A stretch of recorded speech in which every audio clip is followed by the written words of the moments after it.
Sessler Session with your host, Jared Sessler. Shining a spotlight on corruption, wokeness, and the insanity of the DC cesspool.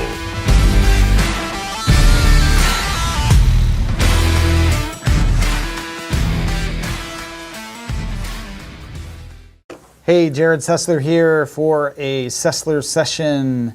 I have got an absolutely incredible guest for my show here tonight. I did an alternate recording prior to the show, and I wanted to do another one to introduce it because after listening to it, it was absolutely astounding. So it starts off kind of generic and a little bit slow, talking about January 6th and what happened and why we went and stuff like that, but stick with it because you will be unbelievably astounded at what this gal went through at the hands of the FBI and what her family experienced and frankly what she's still experiencing today.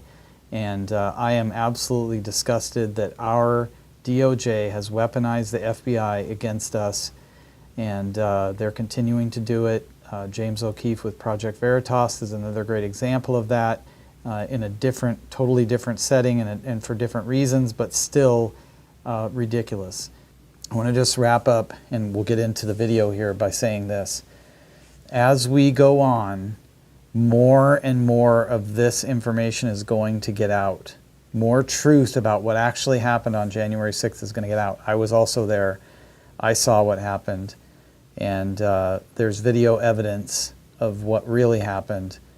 And I think that that's going to completely change the narrative, and I want to, if I say this once, I say it 100 times. If you are on the left and you believe the lies of this media and you believe the lies of what happened in a lot of these different circumstances that they're manipulating, just for example, taking President Trump out of context all the time and every time, at some point you have to start thinking for yourself. Okay, this is lies. You are believing lies, and you have to stop. And I hope that this video helps you get there. Hey everybody, another show with the Sessler Session. Thanks for joining us. Make sure that you hit that like button and subscribe, hit the bell icon, do all that stuff that you have to do. This is a very special show. This week I've been looking forward to doing this one. It's very near and dear to my heart. Before that, the Sessler Session is a show that I do regularly, and I try to reach out and find compelling topics and interesting people to do a couple things. One, to share the truth, and two, to honor God. Three, to help you get to know me and see how I sort of process things as I have these discussions with people. This particular show, I'm going to bring my guest on here in a couple minutes. This is a person who was at the January 6th rally. I was also at the January 6th rally. I've been very open about that. I've never denied that. I was live on video there, and I actually saw what happened, and it doesn't align very well with the lies that the left has been telling everyone for the last year. Anyway, so getting to my guest for tonight, she was also there on January 6th. She's going to tell her story tonight, which we will keep confidential. I'm going to call her Stephanie. I've met her via Zoom, and she's on the line with me now.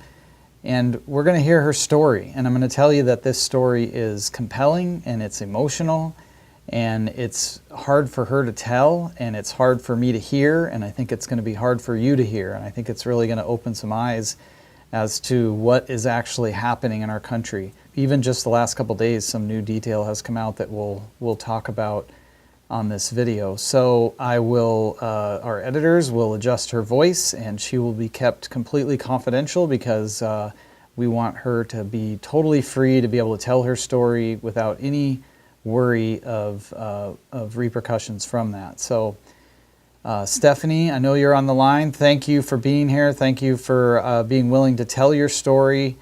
And I hope that you feel comfortable doing that in your own words. And, I just appreciate you spending this time this evening to do this. I know this is a hard thing to do, and and I'm sure there's some things you're probably going to say tonight that you haven't even said to anyone before, so I appreciate that in advance. So welcome. Thank you, Jared. I appreciate you giving me an opportunity to, in a safe space, tell the story. And someday I hope that all of us that were there, once court cases and all of the publicity and leftist spin on what happened on January 6th is over, and we have an opportunity to stand up and tell our truth. In the meantime, I think it's important that the rest of America understands, what exactly went on from an individual's perspective while we were there. Yeah, and we'll get to that someday once you are clear of any sort of, more abuse from the government or from, bad actors. So tell me, let's just start with January 6th. So tell me why you went to D.C. for the January 6th rally. It's actually really simple. I started watching way back in the beginning when President Trump and his campaign, et cetera, and I started to see the differences between what we were being told from mainstream media versus what he actually said. And I started to feel a slight amount of guilt, I guess, for lack of a better word, that as an American, I hadn't been paying attention to the differences between what was actually said versus what we were being told was said and was being done. And through that research, throughout the process, I started to understand the difference and felt guilt that, we were living our lives and we were just doing our thing and, taking the kids to school and just living our lives and not realizing that there were some bad actors out there not telling the truth. And it came to election integrity. And I think there's plenty of evidence that, and I still believe that, there's plenty of evidence that the election was not on the up and up. And it felt important to me that at that point in time, we hop on a plane and go stand with the rest of our American patriots that understood we needed to have our voices heard. I agree. It's very interesting when you look at why most people went to Washington, D.C. that day. I think there was a couple things in mind. One, there was certainly some hope, I think, that you indicated that maybe there was somebody who had some information. Surely, President Trump would have, had some evidence that would be useful that just hadn't come out yet. And I think there was some hope of that. And then also, I think your description of the busy America not paying attention is well taken, and I'm sure that you're not alone in that. There's a lot of people that have been woken up, so to speak, this last couple of years as to what's going on, and the dissension in terms of what the media says versus what actually comes out of President Trump's mouth is and has always been quite different, and so you have to be very careful about that. So I arrived on January 4th, so I was there for a couple days before. When did you arrive in Washington, D.C.? Because of our work schedules, we flew out and arrived. It was extremely late. Well, it depends. It was around late evening on the 5th. Oh, okay. Okay, and so... go ahead. It was the first time I'd ever been to DC. So, it was amazing to get into the lift ride and view from a distance, see the Capitol building and see, even the White House and things that we had never seen before. And it was just a great feeling. So let's jump into the day. What was the day like for you? I got up early. I stayed the night in Washington, D.C., so I could look out my hotel room window and I could see crowds heading towards the ellipse. So just walk me through the day, what you experienced. It's funny because I hear a lot about how there was all this planning and all of these intentions from those of us at J6, and it's humorous because we woke up that morning and it wasn't even that early, but honestly had no idea what we were doing. Didn't know, since we had gotten into the hotel later, had no idea what direction the Capitol was, had no idea where the rallies even were. Yeah. And no idea where we were going, what we were doing. Literally walked out of the hotel and ran into, of course, hundreds of thousands of people were there for the same purpose. Ran into some people outside and said, okay, what direction and where are we going?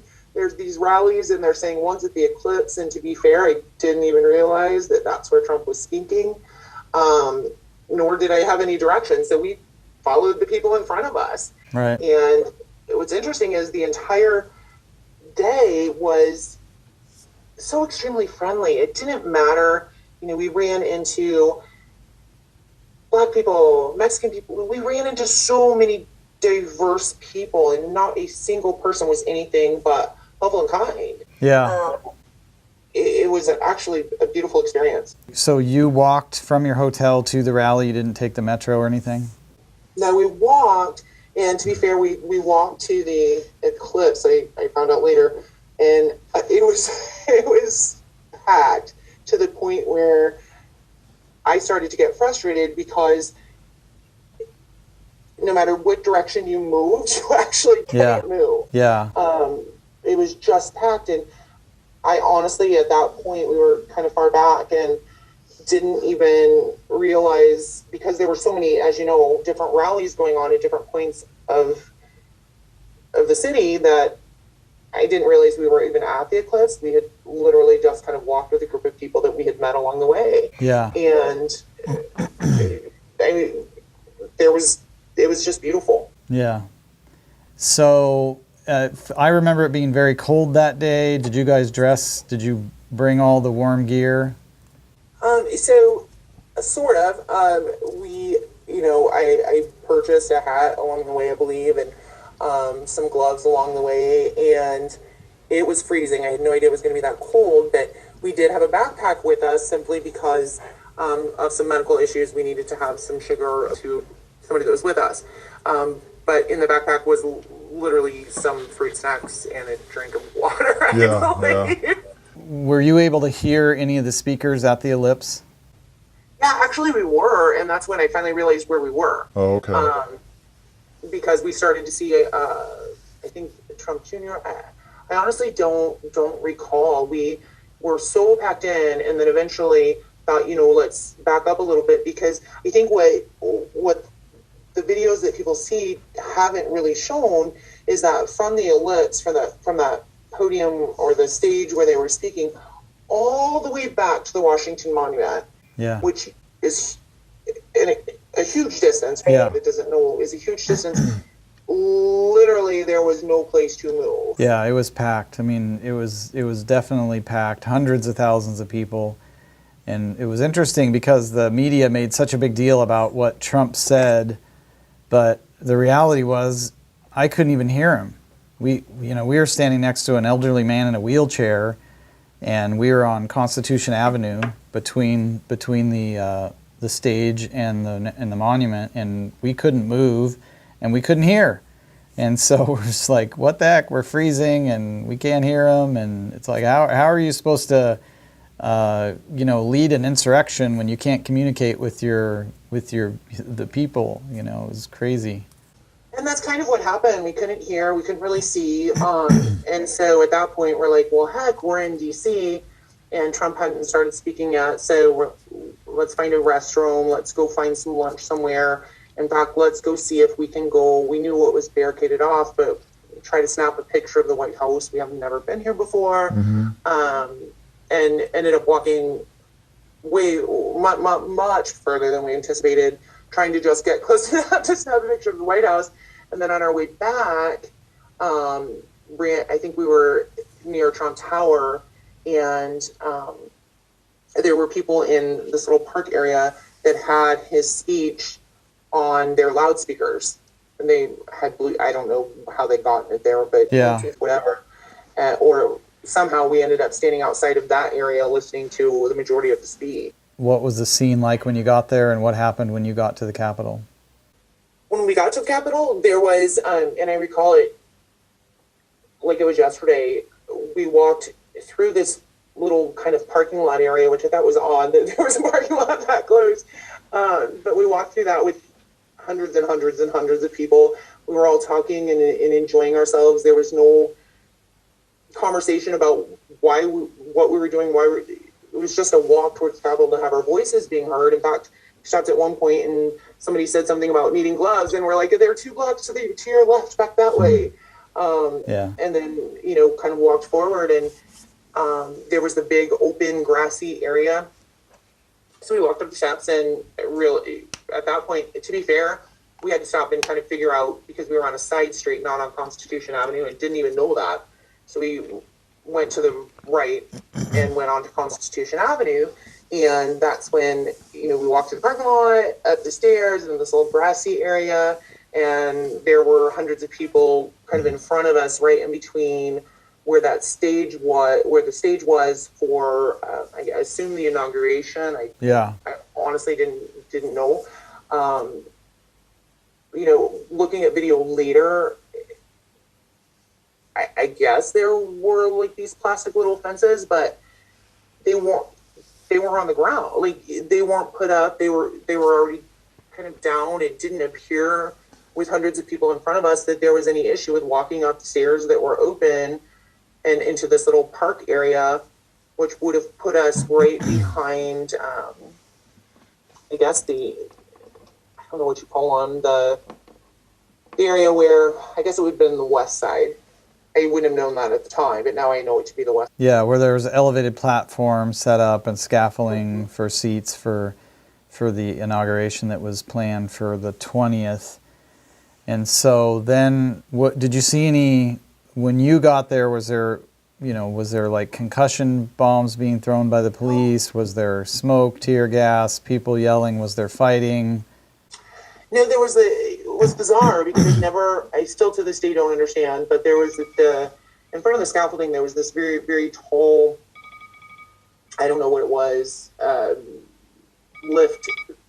I'm not sure, but there was a gentleman up there with one of the megaphones, and he was encouraging, push forward, and I looked down, and I was actually talking to another mother who had her child with her, and we kind of joked, and I looked down and said, well, I don't know who you are, but you push forward. Yeah. There wasn't, a ton of fighting or anything, and there wasn't concussion bombs, nothing like that, but we were seeing people coming back from that area, needing water poured in their eyes as they were, apparently tear gas. We didn't actually see any of that happen, just the after effect of that. So we started to see people coming back from the front of that area with, complaining of tear gas or whatever the case may be.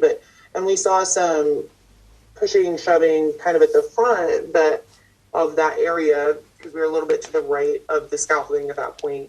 And it didn't look like a huge issue as far as I understood at that time. It might have been 1 or 2 people that had gotten a little out of control, and whatever the case may be. And so we made the decision at that point to, okay, we don't need to be here, after I said something to the mother next to me about how, heck, you push forward or whatever that was.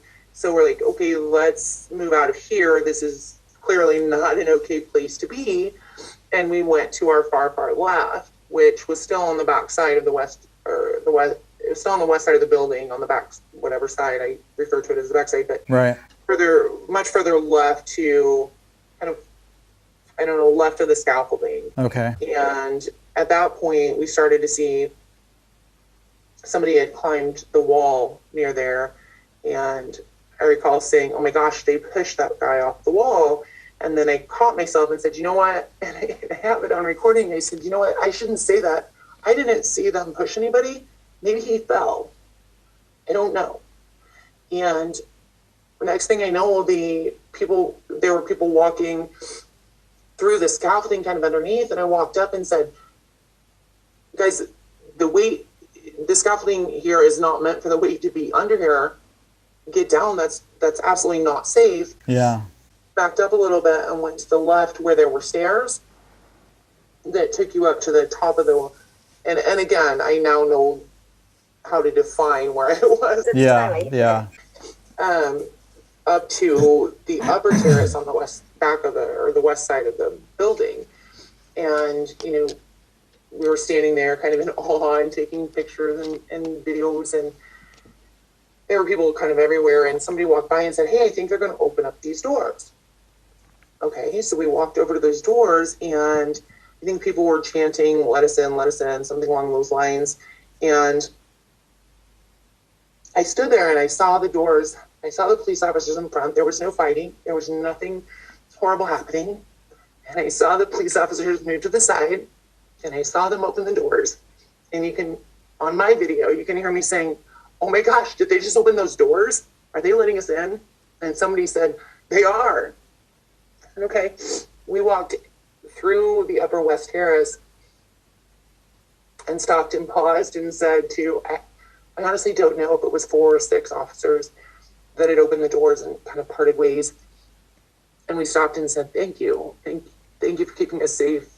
Thank you for all you do. And the officers responding to us.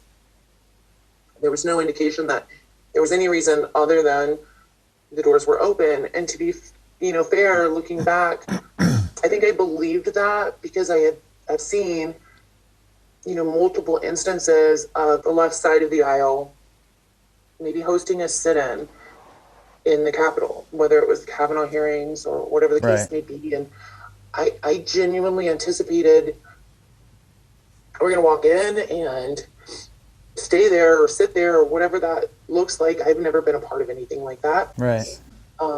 And seeing the doors open and saying, hey, did they just open them and let us in? And people next to me who I talked to throughout the day were like, yeah, they did. Okay, cool. So we walked in and we walked up to the rotunda. So what happened once you get in? You went up to the rotunda. Did you go anywhere else? Did you interact with anyone else? Were you carrying anything? Were you violent? What happened inside? Sorry. Did you see anybody else? For those of you who haven't been in the rotunda, it was the first time I've been in there, and it's gorgeous and it is beautiful. And there were so many people walking around, milling around. And, in fact, we went to snap a picture, and I was trying to get the person that was with me in the picture so we could take a selfie. And there were people, there's these benches that go around the inside of the rotunda, like a park bench kind of feel. So there's these park benches, I'll call them, around the inside of the rotunda. And there's people just sitting there relaxing. Honestly, just sitting there relaxing. And one of them walked up and said, hey, do you want me to take that for you so you can both get in it? And we stopped and handed him one of our phones, and he snapped the picture for us and gave us our phone back. And there was absolutely no violence. There were a couple of police officers walking around and kind of mingling with us a bit. And I remember somebody saying, hey, let's go down here, let's go down here. And I said, well, what's down there? And the gentleman was like, well, I don't know, but let's go see. Okay. So I walked down the stairs from the rotunda. And again, I don't know where this is, and I still don't know.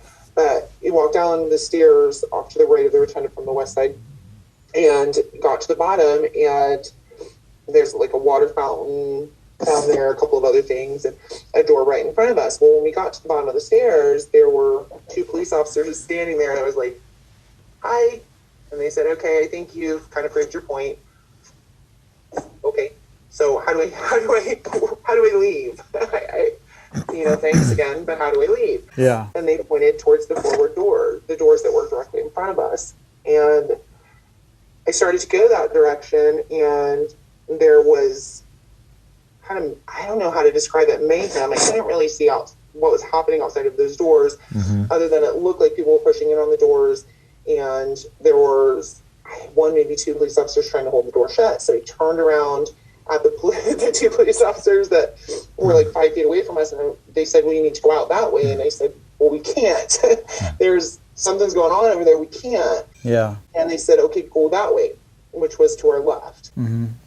We walked out the doors to our left. I looked out the window, and keep in mind, I know this sounds bizarre, but at that point, all we have seen is any violence was very minimal, meaning I don't know what happened. I'm not judging what happened in those rare instances, but it appeared that somebody was being aggressive and kind of pushing back and forth with the police, but I didn't know why or what was going on. So I looked out the window and was like, whoa, they're still macing each other out that window. And kind of took a little tour. I created video all the way through of some of these displays that were on that level and walked out the door. Yeah.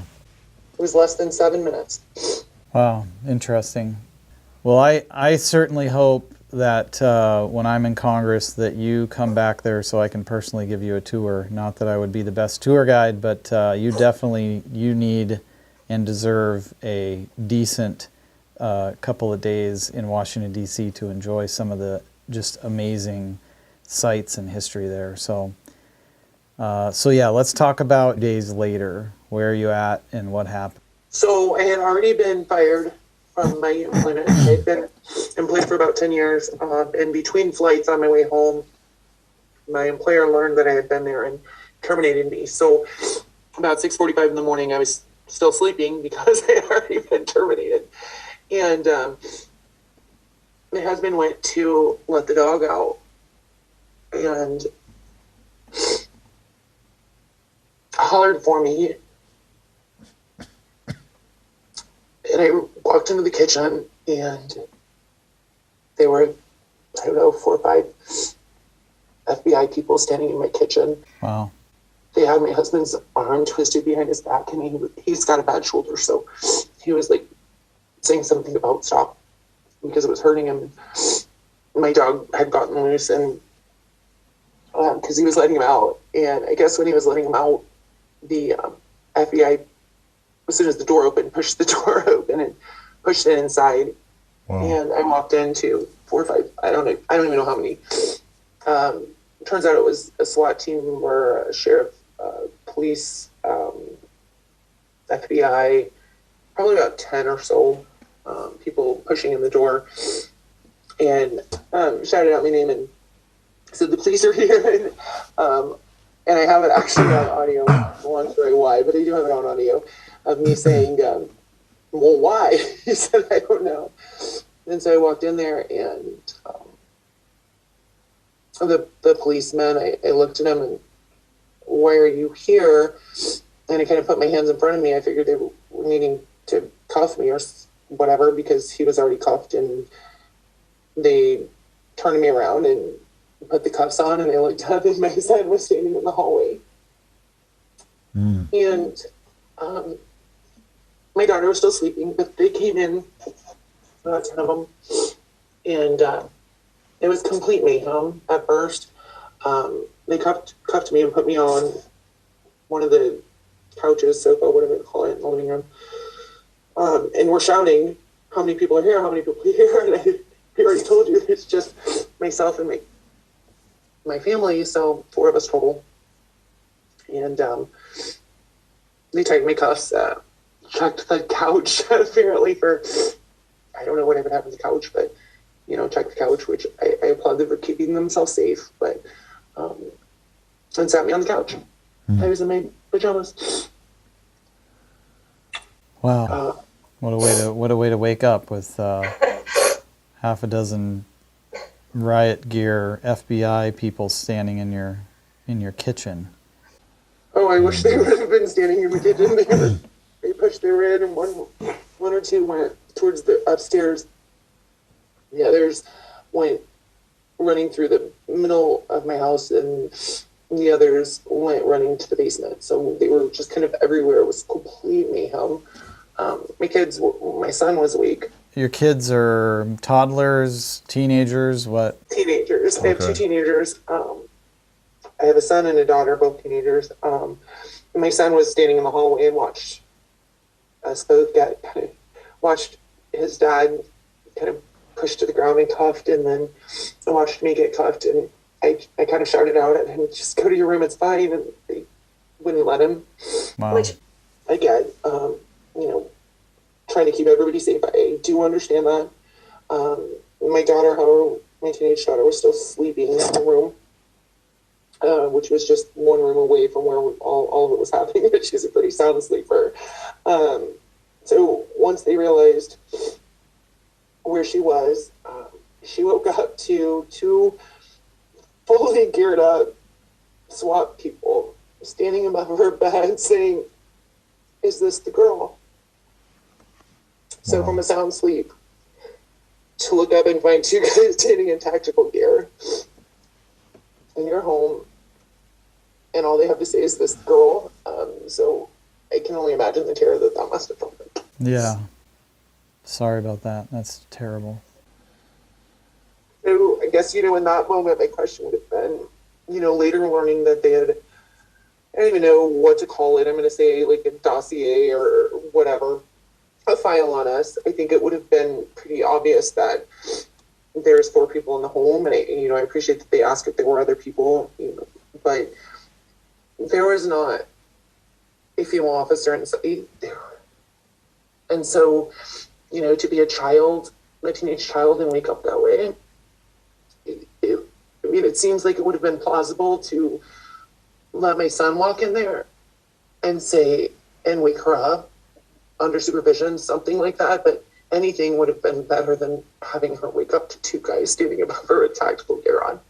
At this point, had you heard about other people that were at the J6 rally being arrested, or was it even in your mind that maybe this was related to that? No, it was not in my mind, and I'll tell you why it wasn't in my mind.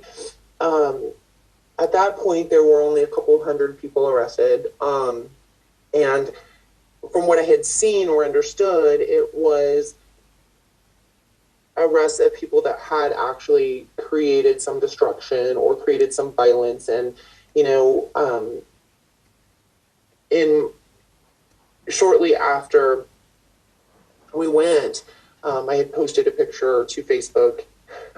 Obviously, I would not have posted it had I realized how much was going to come from it.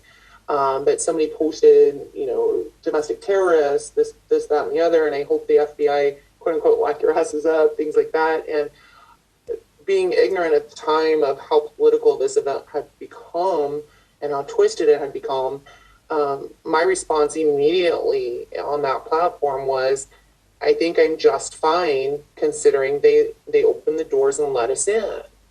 Yeah. So at that point, I felt like there was zero chance that little old me and my family were going to end up with a SWAT team in the driveway. Yeah.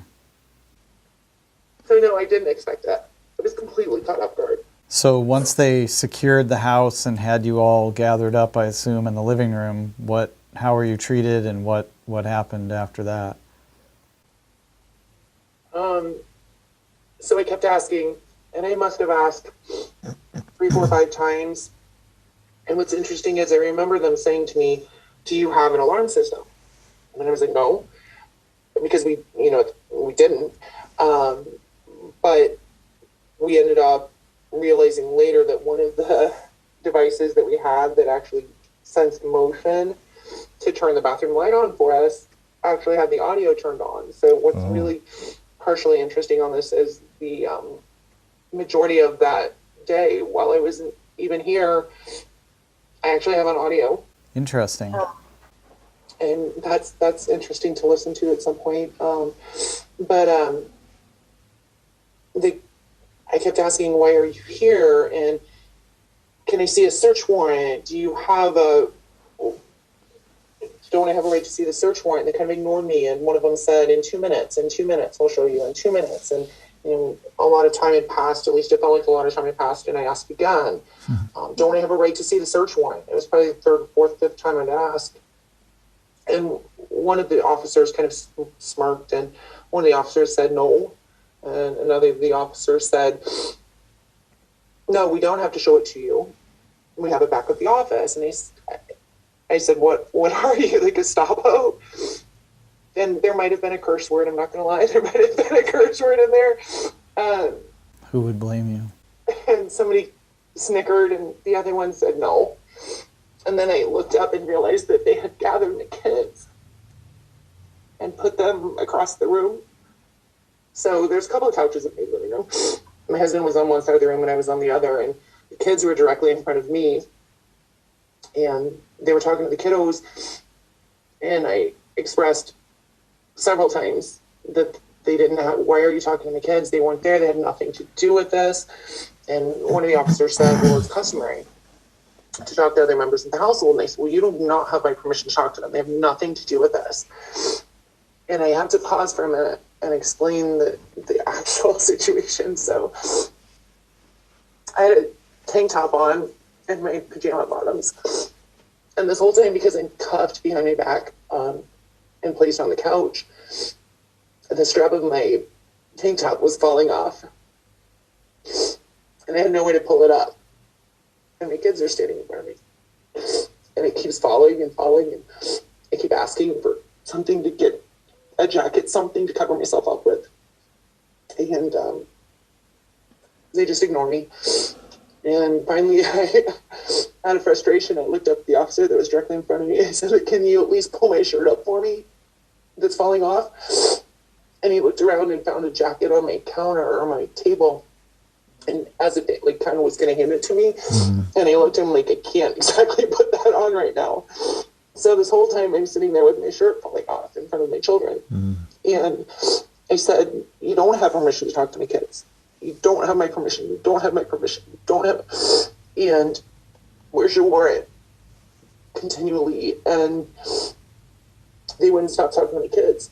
And, later found out that the officer had confiscated or seized, whatever you want to call it, their phones and had continued to speak to them, which is the only explanation for how their passwords were removed from their phones, given. And the officer actually took their phones, which, okay. I'm trying to look at it. I honestly am trying to look at it from both sides, both perspectives. I understand what I went through and how horrifying it was, but I also understand that they needed to keep themselves safe. But this went way beyond keeping themselves safe. Yeah. Way beyond keeping themselves safe. And so, because I wouldn't let them talk, he opened these little paper bags and very ceremoniously started to put their phones in there, which, okay. It turns out, I later learned that the search warrant did not include their equipment.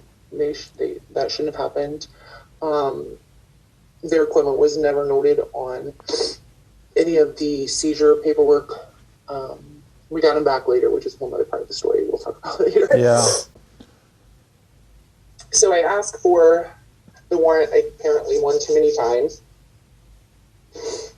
And mind you, I'm not going where I'm not in handcuffs behind my back.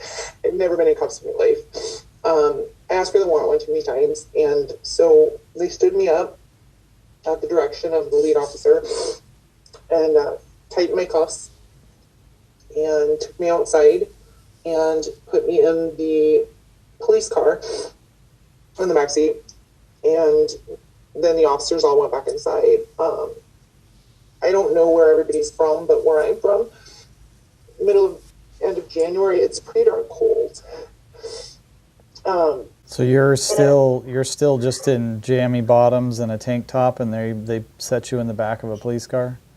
Well, no, at some point after I had said, well, can you at least pull my shirt up for me, they allowed my daughter to go into my bedroom and grab me a pair of sweatpants and a jacket that I was able, they allowed me to, they took my cuffs off and let me put those on. Okay. And then put the cuffs back on me and set me back down. And at that point, they put the cuffs back in front of me. Well, when they decided that I had asked for the warrant one too many times, they stood me up, and the lead officer said, suddenly, that's not regulation, because my cuffs were in front of me because I had just tried to get dressed. And they had another officer take them off and turn me around and tighten them behind my back, and then escort me outside and put me in the car and leave me there. So I'm going to just ask you just a quick question here, Stephanie. I can see you on Zoom, and I have seen you on Zoom in the past. So, but the viewers of this can't and haven't. So for their sake, can you describe to me what you look like, your size, height, weight, that kind of thing? For the purpose of, I just want them to get a sense of whether the FBI agents were really justified in feeling like you were a physical threat to them. Oh, it had nothing to do with me being a physical threat. I'm about 5'6", 5'7", and sopping wet, maybe 150, 155 pounds. Yeah. I was in no way a physical threat, and they knew that. They absolutely knew that. Zero doubt in my mind. In fact, when we were sitting on the couch, we offered up, "What are you looking for? What are you looking for? I'll tell you where it is. I'll save you some energy. Why are you here? Show me the warrant. What are you looking for?" And my husband had said, "There is a gun in the home, but it's in the safe." And the FBI said, "I'm not interested in that. You have a permit?" "Yep." "Okay, cool." So there was honestly no threat. Wow. At all. There was no combativeness. There was no even expressed verbal combativeness. I just simply was asking questions. Why are you here, and where's the warrant? Interesting. And then for asking for where the warrant was and not allowing me to talk to my kids. Yeah. I was stood up, Sarah was asleep in front of my children. The cuffs were taken off the front of me. I was turned around and they were placed behind my back, tightened, and kind of like a perp walk out of the house while everybody else was inside. So I had no idea at that point. I was even more terrified because I didn't know what the heck was going on inside. What ensued after this freezing car incident? Not entirely sure what happened at my house at that point because, at some point one of the officers came out and drove me to the local police station. At that point, I didn't know. We had called somebody for my kids, but I didn't know if they had gotten a hold of them, or I honestly didn't even know I had been arrested. None of that had even made sense to me. I didn't know what was happening. At this point, I still felt like if I told them the truth, which was I have hours upon hours of video and can prove that we were let into the building and there was no violence, that I was just going to be uncuffed and sent home, and it was going to be, a horrible experience, but something that would be over pretty quickly. So that basically in your living room there with your husband and your kids, that was the last time you saw them. An officer came out, hopped in the car and drove off with you, and your husband was also arrested and was taken somewhere else, or? He was still in the house at that point. So I didn't know at that time what had happened, where he was, or what was happening at all. Mm-hmm. I later found out that sometime after that, he was also taken to the same police station. Oh, okay. Which was a stopping off point, I found out later as well. I got the officer walking in was quite the gentleman, walking me into the police station and asked if I needed anything, and I was like, "No, but I do need to know, do you think I remember asking him, "Don't you think I should have a right to see a warrant or something to tell me what is going on?" And it was odd because he was very quiet. He didn't speak about it. But he put me in a room, and there I sat. I have no idea for how long or what was going on at that point, until the FBI officers that were on my home returned to that, or came into that room where I was. And I assumed that my husband was somewhere near there, but I have no idea. I didn't experience that. And then did they interrogate you, or did they just inform you of why you were being arrested, or what? No, actually. So I asked again when they finally came back, and they played a little game. I realized later they played a little game. They came back in, rearranged the table and the chairs in the little interrogation room that I was in, and left, and then came back and sat down, and I said, "So I need to talk to an attorney." And one of the FBI officers looked at me and said, "Do you have an attorney?" And I said, "No, but I'll get one." And then they started to ask me questions, and I said, "No, I'm not answering any questions. I still don't know why I'm here, I didn't realize I was arrested at that point." And he started to read off this checklist of rates that I had or whatever. Asked for my DNA. And I said, "So wait a minute. I'm already arrested?" And he said, "Yes." And I said, "Then absolutely not. I'm not speaking to you without an attorney. If I'm already arrested and nothing I can say is going to change that, then no, I want an attorney." What happened? Did you spend a night in jail? How?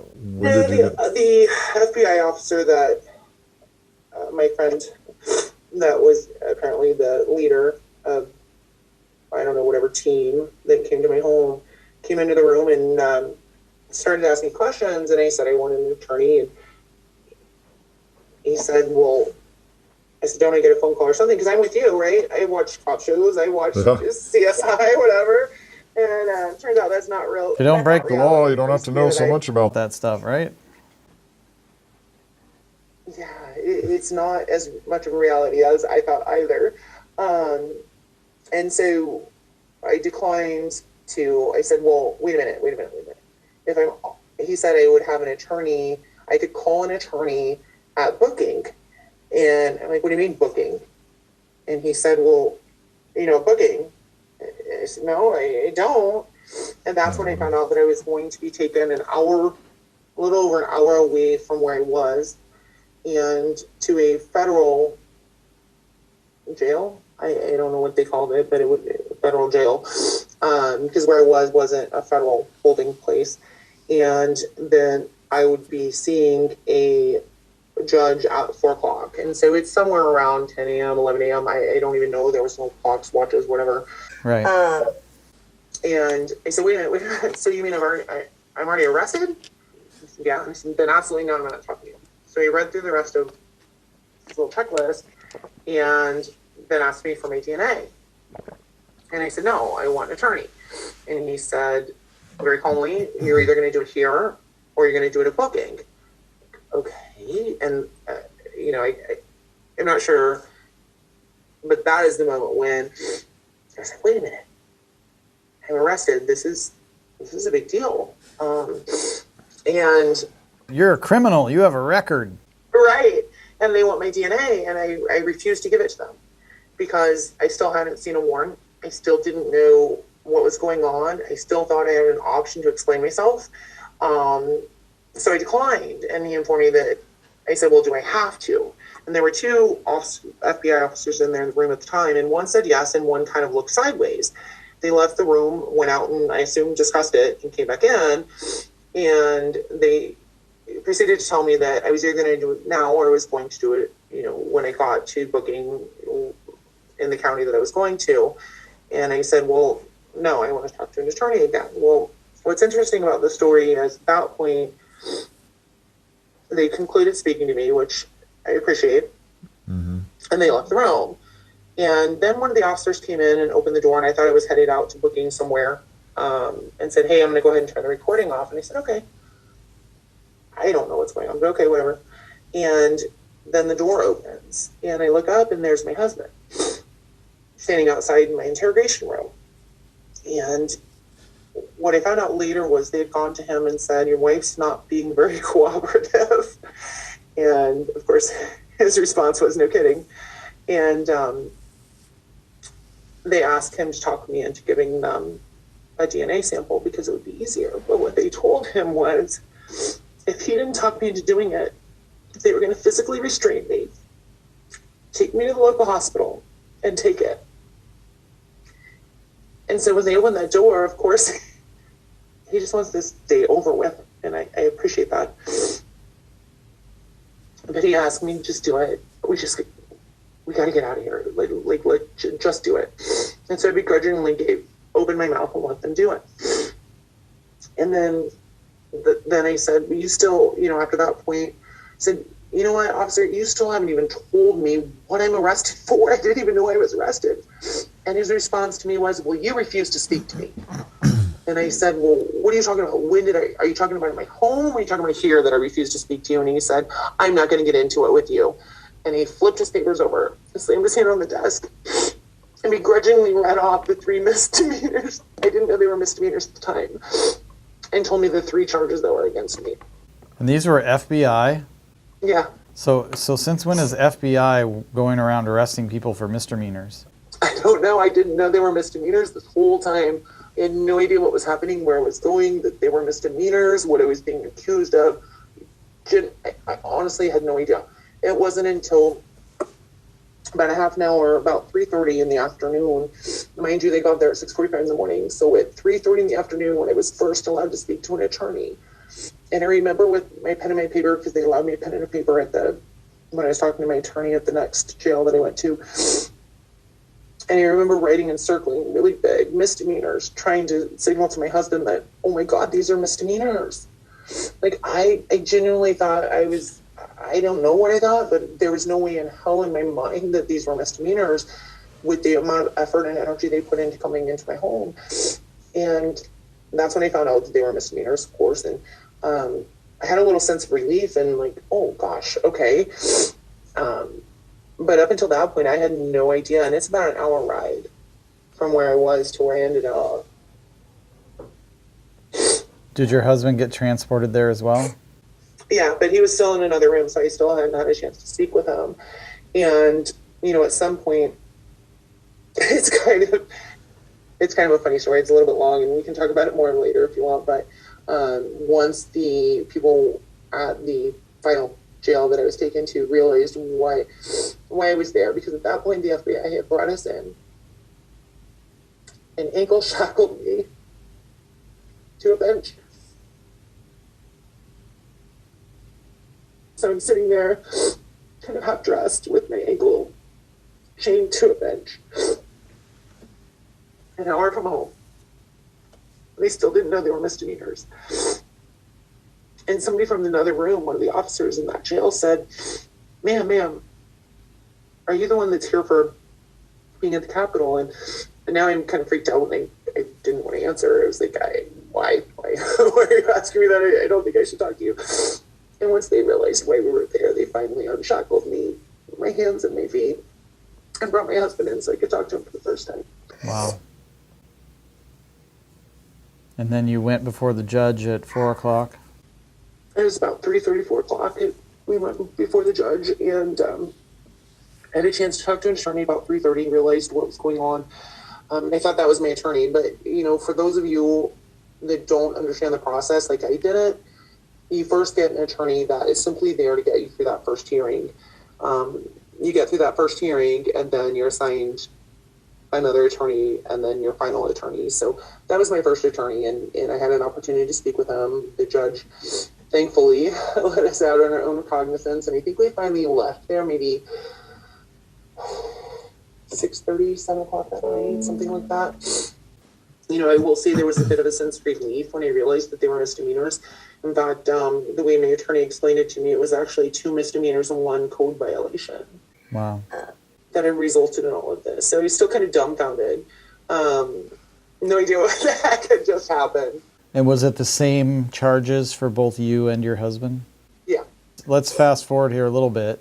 Have you had any other interaction with the FBI since that time, and was that positive, or what's that been like? Just keep it brief, because I know it's kind of a long story, but the FBI contacted us a couple of days later, trying to set up a time when we could get our children's phones back, because technically they were not even on a seizure list, anything like that. So maybe a week later, they showed up in my driveway, quote unquote, with the intention of getting us the children's phones back. I stayed in the house because I was not in a good place mentally to interact. You guys have to understand that every single time my dog barked, or the car door shut, my entire house jumped, thinking that they were coming back. But that was my biggest fear. I've never felt so helpless that they were going to come back. Yeah. Come back because I felt violated. And then, they showed up, quote unquote, to get the kids' phones back. And so be it. We got the kids' phones back finally. And then I started to get back to maybe taking more than a 5-second shower, because my biggest fear was they were going to show up and I was going to be in the shower. And I know how that worked out for me the first time. Yeah. Humility is not on their priority list. So I just kind of settled in a couple of weeks later to maybe not having a panic attack every time the dog barked or the door shut. Came back a third time.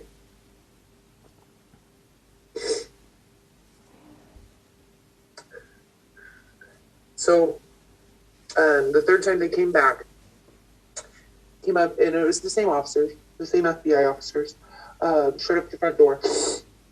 And my husband went outside and talked to him for a little bit. And then I didn't realize who was out there. And I was, well, that's taking a bit. So I went outside, and there they are. And they had said something along the lines of, "Hi, remember us?" Well, of course I remember you. Like your buddies or something. The grill that we have on the back porch, and how they have one too, and this little small talk about how they were here to help us try to get some of our devices back, and this kind of thing. And all of a sudden, one of them said, "Well, while we're here, one little administrative task we need to take care of. We used the wrong DNA kit when we got your DNA. We just need to redo that again real quick." You have to understand the mental frame that you're in when this is the third time the FBI has been at your house. Yeah. I said, "Well, excuse me if I don't expletive trust you. Yeah. I need you to leave. I'm going inside to call my attorney."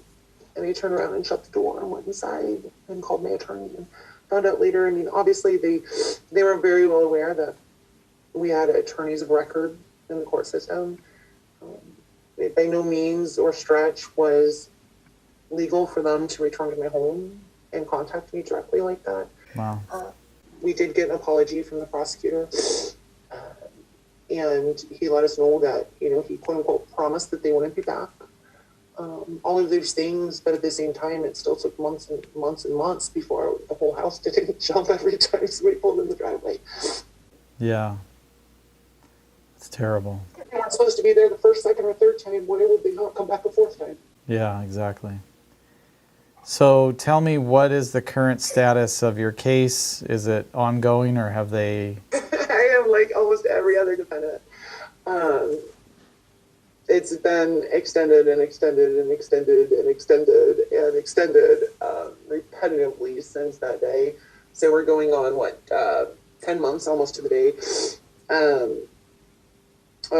Every 30 days going in and having it continued in lieu of trying to get the discovery, because they had seized 4, 5, 6 hours of videos that we had proving that they had let us in, which I thought, you have to understand at this point, I thought, oh, it's still kind of going to be okay, because as soon as they see these videos of being let in, it's all going to be fine. Yeah. But he didn't have the videos. They'd been seized. And so a little while back, one of the videos was released by another defendant showing the Upper West Terrace doors being open, and I thought, okay, this is it. It's going to be over. But it still continues because they're, and that video trial act is not true either. For those of you listening, speedy trial is irrelevant to this administration. It's irrelevant. Well, Stephanie, I want to thank you for taking the time to tell your story. This is amazing, and I think that everybody who listens to it and watches this is going to be much more enlightened as to what really happened on January 6th for the majority of the people. Hundreds of thousands of people. Were there 50, 100, maybe even a couple hundred bad actors? Maybe. Were some of those FBI agents? Likely. Were some of those paid to be there? I think so. In fact, I know so, based on what I saw and what I heard when I was there. So thank you, Stephanie. God bless you. Thanks, Jared, for letting me tell my story. Yeah. Okay, well, that wraps another Sessler session. That was an impactful story. Absolutely amazing to listen to Stephanie and the circumstances that she's facing, and the various things that she went through. Absolutely unbelievable. We have got to stand up as a community and stand up to this illegitimate regime that is literally ripping our country to shreds. So thank you for watching. Please hit the like little button and subscribe, hit the bell icon, all that stuff that you're supposed to do to make these videos be available to other people. And thank you for watching. And remember, I'm Jared Sessler. I'm running for Congress. This is the Sessler session. If Sessler says it, you can believe it. God bless you and have a good night. American values do not align with leftists because they hate America. We must engage by giving our dollars and our talents to defend our great American values. Visit jaredsessler.com to donate and get involved. Say yes to America.